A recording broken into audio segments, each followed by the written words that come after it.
Hey everyone, this is Grant with EDM Identity. I'm here with Blank on Groove Cruise Miami 2026. Blank, how have you been doing? I know it's the first day of the boat. Yeah, I've been doing good. The first day of the boat has been so far nice and chill. I've got my sauna spa ticket locked in. I think we're gonna be taking care of myself this cruise. You can get a nice massage. Yeah, well, yeah. I'm gonna sweat out all these toxins, dude. I also saw that you are going to be doing a sushi making class. Yeah, apparently. Yeah, I don't know who's running that class, but I will be at it because I can't make sushi. But yeah, well, you're hosting it, so I guess you're going to be learning how to make sushi at the same time. Yes. Yeah. Okay. I'm hosting. Yeah. Whatever that means. So. What's your favorite type of sushi?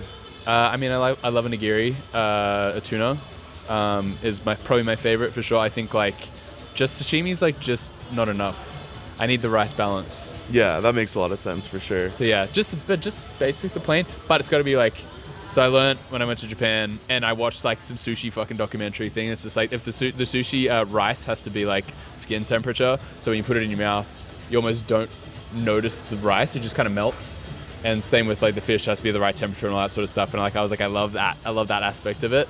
It sounds like you're going to be teaching this class. Like, wait, maybe I do know what I'm doing. But the sushi rolling part, I don't know. Yeah, that's the difficult part for sure. This also isn't your first time on Groove Cruise. No. You did Groove Cruise Cabo 2022. I think it was 22. Yeah. Cabo. Yeah, that was a crazy experience. It was like one of the coolest experiences of my life, honestly, because it was just such a different thing. You know, like it was like it's such a beast of its own in terms of the experiences that you have on it, and like the people that you meet and the people that are here. That like it's just another world. And I had a really good crew of people that we had, like a lot of the melodic guys, and just had a blast. So we got a similar crew this time too, which is really cool. So yeah, I feel like the lineups have been like kind of not the same, but they've been kind of leaning more towards a little bit more diversity for Groove Cruise over the past couple of years. Yeah, because they're quite like house and techno focused. It's like trance, an old and trance. Yeah. It's a very old running, like Groove Cruise is what 30 something. Yeah, they've been doing it for a long time. Yeah, which is really cool. So yeah, I think they have a lot of like almost original like fans that keep coming. Yeah, and then I also think that the best part about Groove Cruise is the community and the culture, right? So what was your favorite part about Groove Cruise Cabo? And then what is your favorite part? Well, what do you hope is going to be your favorite part about this one? Yeah, I mean, like, as you said, the family aspect is like always such a big part of it, because it's like everyone wants you here. There's not like there's a maturity to it, which I think is really fucking cool. And being like a smaller part of the lineup kind of means that like we're just one of the people as well. Like we're not like trying to hide, and we're not trying to like be away from fans and all that sort of stuff. We're just like mingled with the rest of the place and get to enjoy it.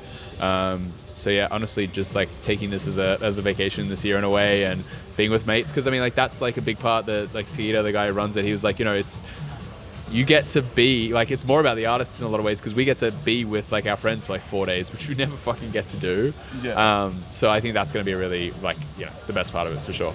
Amazing. So kind of moving, well, I guess in a way it leads into this. One of the things that's happening on Groove Cruise this year is emo, like an emo night, basically. You've also been on this EDM to emo pipeline a little bit with your music. So tell us a little bit about that. Why do you love emo music, like that pop punk era? Dude, it's funny because I mean, like, to me, it's not necessarily emo. Like, the stuff that I like is more metal, I think, focused. So I'm into the Sleep Tokens and like the Spirit Box and the Bring Me the Horizon sort of stuff. Whatever you want to classify any of these things as. I'm not a genre guy. I have no fucking idea. Like, I really love it and enjoy listening to stuff. I grew up on like Metallica and like Pantera and like that sort of shit, and Nirvana and whatever. And it has only been like in the past couple of years that I've been really getting back into like newer bands. I'm a big fan of Tool, which is like a more fucking whatever you want to call them, more prog house kind of thing. Prog metal. Prog house Tool would be fucking dope. Yeah, I know, dude. Holy. Some odd time signature like house music would be gnarly, but like they've been like my bread and butter for a while, and so being able to find these new bands like the Sleep Tokens and Spirit Boxes has been so fucking cool. So, and like the Bad Omens is like another big one for me. Like I've flipped one of their songs, and like that's where like the emo whatever crossovers come from, and it's like resonated with people, which is really cool, because I was like, I'm not sure how this is gonna go, but I really like this stuff, and like people on TikTok seem to love this shit, so I'm just like, this is a cool opportunity for me to try and like blend those two and then like put it online and see what happens. And they've been doing really well for me, so it's been cool. Yeah, I do feel like there's been this huge like emo EDM movement. I know that emo night's been a thing for years. Yeah. They're like EDC Vegas and a bunch of other festivals, which is really cool. But you know, kind of moving on to your project in general, this is 10 years of Blanke this year. You also teased that you have an album that you're working on. Yeah. So, you know, what's up with the album? Dude, the album's cool. I mean, like, it's been something that I've wanted to do for a long fucking time, and I don't know why. It's just one of those things that's like feels like such a big undertaking. So like, it was kind of like, we'll put it off till like whenever next year, and then we put it off till next year, and like I remember thinking 2023 was going to be the year that I was going to do it, and again, we just pushed it back further and further, and now I'm like, I just want to fucking do it. I kind of just want to like put it all aside and just go. I don't want to put as much pressure as what I think, like, because I mean, an album, kind of linking back to what we were saying before, like the first Metallica album I listened to is like still one of the greatest pieces of music because it's so integral to like my music taste, and same with like the Tool albums, like all that sort of shit. And so I'm like, my album has to be like the most life-changing fucking thing ever, and I'm like, it doesn't have to be that. It's going to be what it is, and it's going to be an expression of where I am in my life right now, and that part of it is what I have to latch onto. So I'm finding myself authentically with like the music that I want to make, and like going back to my mid-tempo roots, and like also doing some of the more like emo stuff, but also doing like more breaks kind of shit in there that's like kind of a mixture of like the more melodic stuff as well, and it's kind of all over the place, which is kind of what I am, and that's kind of cool. And I would just want to like lean into that a bit more, and I've got this kind of like visual storyline aspect to it all as well, which I'm really excited to sort of like roll out. It's a play on the Nobodies, which is like my fan group or whatever. I'm like want to focus more on them this year generally, and like really activate them as much as I possibly can.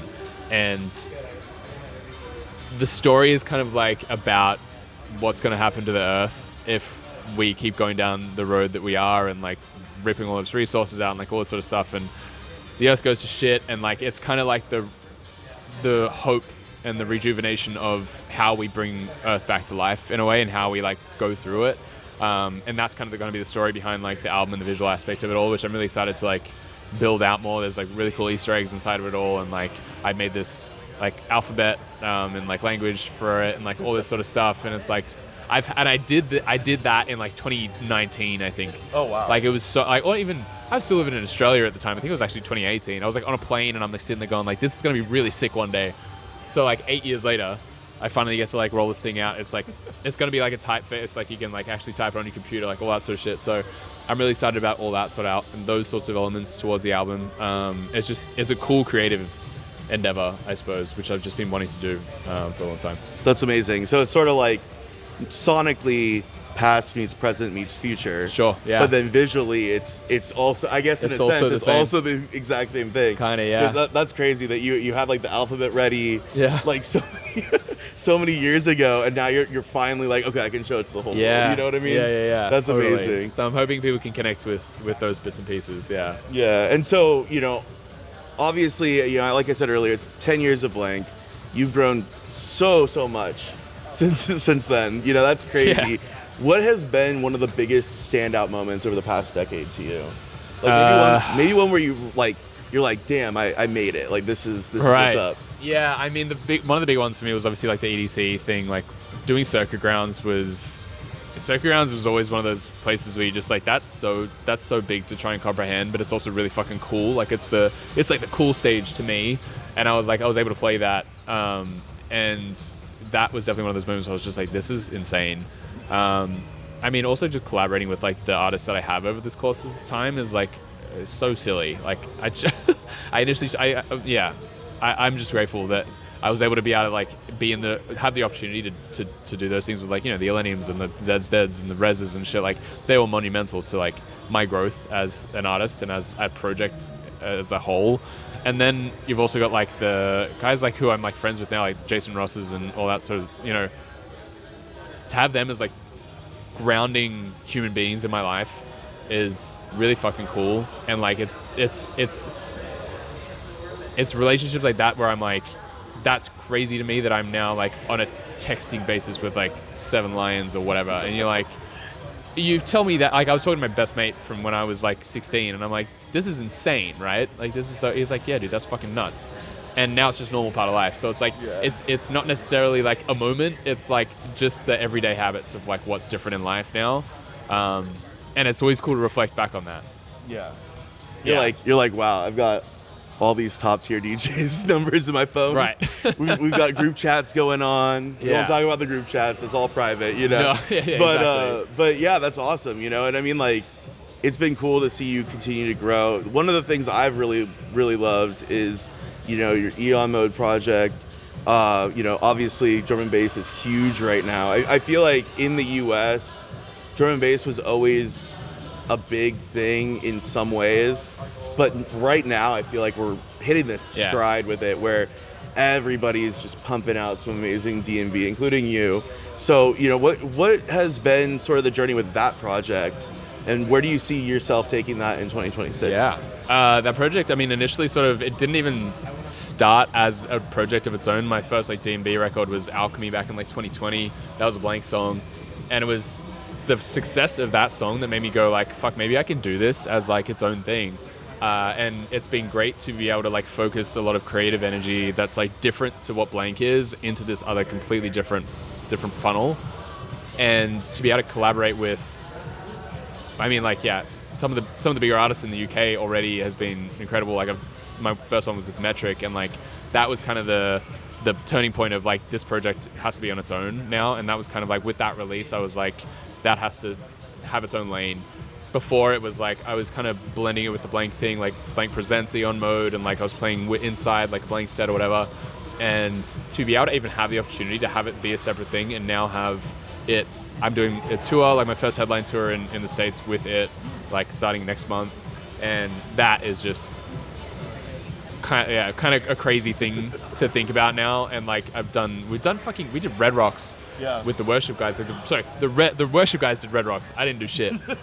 They did Red Rocks. I supported that, but to like play that as a support and see 10,000 like kids in America at a D&B show, like at an iconic venue like that, I was like, what the fuck? This is unheard of. Yeah, so it's been a really cool journey with the Eon Mode thing, and I'm really hoping that it just continues doing what it's been doing. Obviously, D&B has like a really good platform and a good space in America right now. Also trying to use it, you know, we're building in the UK and Europe as well, which is like fucking incredible. So I've got my first London headline as well in April, and like that's going to be amazing. So it's kind of all over the place at the moment, and it's awesome. I mean, sometimes being all over the place is great, though, you know. Yeah. And I also remember you played some of Brownie to Lemonade's DMB&L shows. Yeah, dude. Those always look so sick inside of the Dave & Buster's locations. Trust those guys to like. It's such a wild concept, and it was so fun. Yeah. Because of the nature of the venue and of the event, it's just such a hilariously fun event because everyone's just there to rage. It's the energy. It's like this fucking arcade games around you, and you're ripping D&B, and it's like, this is so ridiculous. It's very rave, I think. Very rave. I think having like shows in like unconventional spaces. Great way to put it. I guess like on a cruise ship here. Yeah. is pretty cool, and it always like stirs up a lot of memories. Totally. So last question for you. You know, we talked about, you got an album coming up, you got some stuff with Eon Mode coming up. What are like some personal goals that you are hoping to achieve throughout the year? Hell yeah, I love that. Personally, my like partner and I want to continue growing as individuals and as like a partnership. We want to like start building like a home properly together. We want to get a dog, and we want to like, you know, do the life things. I think that's going to be really fun over the next like 12 months. I've like got my own, like, it's still like work is life, you know what I mean? And it kind of is like that, where I want to be able to be a better person generally for what I do for Blanke and Eon Mode, and then also for my partner, and then also for my like family and my community. And I think like the biggest thing for me, apart from my partner, is like building community. We've talked about this a bunch. I've realized over the past like 6 to 12 months that like I've been so focused on myself that I've not got anyone around me in the way that I want, and the way that I think is going to be like actually useful and monumental for my life and our life together. I need to have a group of friends. I need to have like really close. I want to be close with my family. I want to be close with my guy friends. I need to make a better effort to be selfless instead of being so self-absorbed, because it's like this hyper individualism that we are like kind of forced into a lot of the time. Like all this, you know, there's a lot of health movement stuff around like, oh yeah, we've got to look after yourself and entrepreneurialism, and you've got to like be like, all of that breeds a lot of like the weird anxiety, mental issues I think that we all like are suffering from to some degree, because we are not community focused anymore, and we just don't share. We're not like, and as soon as I started doing that and focusing more on that, my life has slowly started to shift and change and like in ways that I'm like really, really loving. So community, I think, is community, and like the whole idea of like being your authentic self and like all that sort of stuff. Those are like big personal goals for me this year. Amazing. Yeah. I remember you posted a reel, I think the other day, that was about like you had been alone. Like you had only been around people for 4 hours, I think. Yeah, that one. Yeah. And honestly, like I feel like a lot of artists don't talk about that as much. No. I've seen like Nina Kravitz, and there's been some artists over the years that have sort of talked about the fact that you go from like almost being love bombed when you're at the show, right? You've got all these fans. They're like, oh my God, I'm so happy. Your set was so amazing. And then you go back to your hotel room and it's just you and yourself. And like, it can definitely be like a roller coaster of emotions for sure. So really, I'm glad you're really trying to find some balance there. Totally. I mean, it's in those moments where you just like, you want to be able to, I want to be able to not feel like I should have called like my partner, or I should have called my best friend, or I should have like, I'm really bad with that. Even that didn't even like come into my brain. And that's weird. Like that's not a good way to be thinking, because I'm just like, no, I need to deal with my own whatever the fuck I'm going through at the time, and like you just close it in on yourself, and it's just that kind of mindset that I'm just like, I think that's what's unhealthy about like where we are at the moment, and it is like I like my alone time. I love my alone time, and like I'm okay traveling by myself to some degree, but it does get fucking to a point, and like that's why I've got one of the main reasons why I have my TM with me on the road is and my VJ as well, is because I'm like, now I have people around, and I got to a point of traveling I was just like, this kind of sucks. Yeah.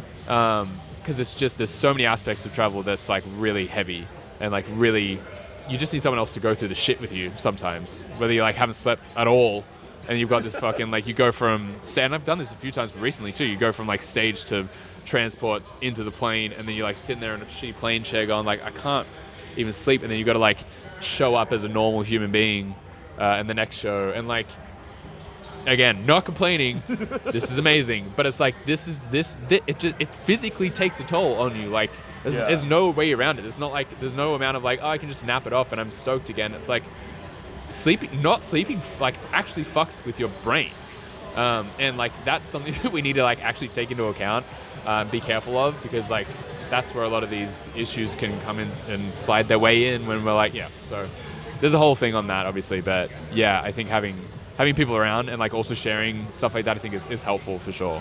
Yeah, I think it's super important for artists to have like a strong team, strong community behind them, people that are supporting them like for their highs and their lows. Because I feel like a lot of times people are kind of in it for the highs, and then they might not be there for the lows. But thank you again for chatting. It was so amazing. Make sure to catch Blanke throughout the year. He's going to be dropping an album soon.